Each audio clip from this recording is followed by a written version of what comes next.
Assalomu alaykum. Hormaydi. Va alaykum assalom. Nima ish ekan aka? Nima ish ekan? Hojatxonada turba yorilib ketgan. O'shani tozalash kerak. Necha pul beryapsiz? 200 ming. 300 ming. Ustimizdan kulyapti. Assalomu alaykum. Va alaykum assalom. Shuni 300 ming qilib bera olmaysizmi? Nimaga hojatxona tozalashga ham rozi bo'ldingiz? Pul kerak aka. 3 ta bolam bor. Ijarada yashayman. 3-farzandim nogiron tug'ilgan. Ayolim bechora ertalabdan kechgacha shu farzandlarim bilan doktor yuradi.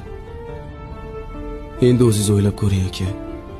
Shu qora ko'zlarim oldiga qanaqa qilib quruq qo'l bilan kirishim mumkin?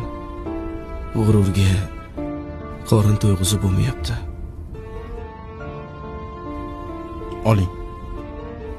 Yo'q aka,